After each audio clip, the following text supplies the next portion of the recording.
quru bir şeydən başqa quru bir şeyə nəcasət və napaçlıq sirayət etməz.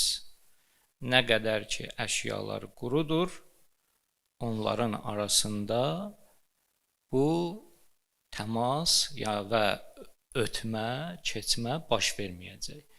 Gərək ya hər ikisi, ya da o əşyalardan biri yaş olsun, tər olsun, rütubətli olsun və sirayət edici olsun. O vaxtı başqa bir şeyə ötürülür. Ayaq yolunda ta insan yəqin etməsə ki, bədəninə və ya paltarına nəcasət sıçrayıb, şəkki yersizdir.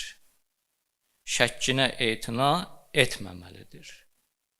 Nə qədər ki, insan yəqin etməyib ki, mənim bədənimə və paltarıma bir şey sıçradı. Şəkk etməyə ixtiyarı yoxdur. Özünə əziyyət etməyə ixtiyarı yoxdur.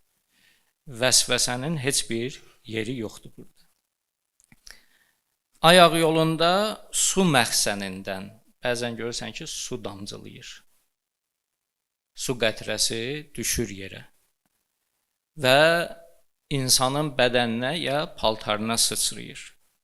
Nə qədər ki, insanın yəqini yoxdur, o döşəmə, o kafel, nəcisdir, napaçdır, orada şək etməməlidir ki, mənim paltarım ya bədənim nəcasətə bulaşdı.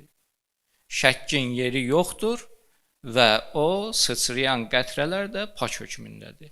Ta inki insan yəqin edə, yəqin bilə ki, bəli, o döşəmə yer nəcis idi, su damcısı ki, düşdü ora, mənim bədənimə, paltarıma dəydi, o vaxtı gərək onu paklayam, yuyam, təthir eləyəm.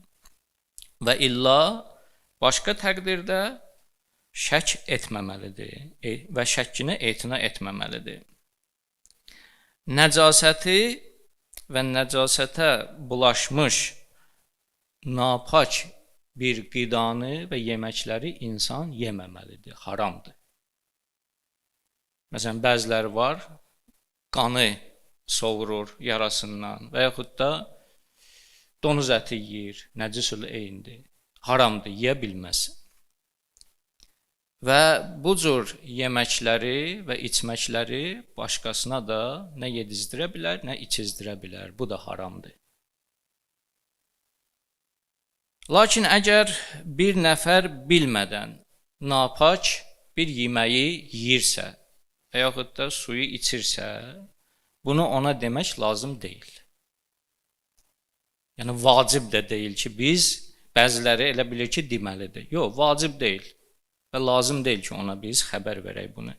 Və yaxud bir nəfər napaç bir paltarda namaz qılır.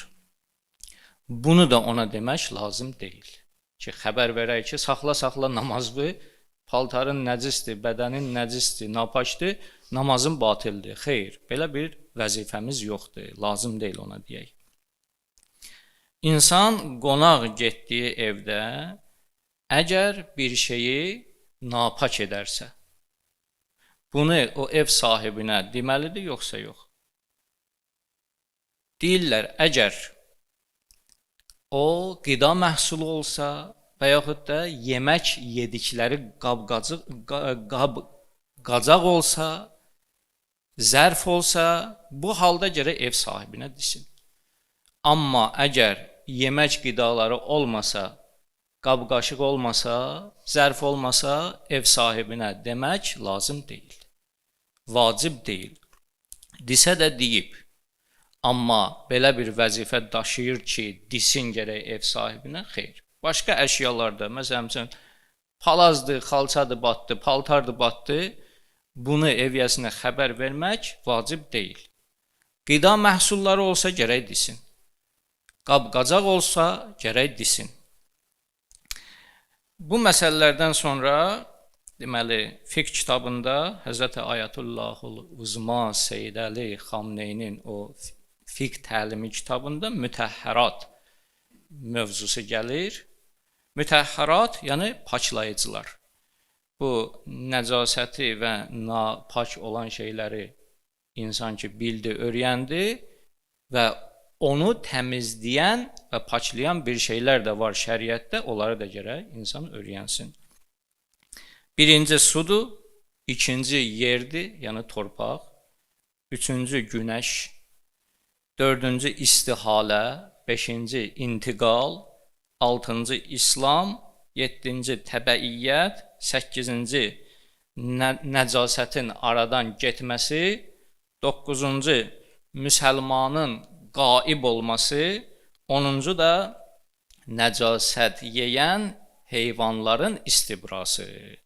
Bunlar mütəhhiratdır, yəni paklayanlardır. Bunların öz əhkamı var ki, inşallah gələcək söhbətlərdə bunları açıqlayarıq. Salavat Peyğəmbər, Ali Peyğəmbərə.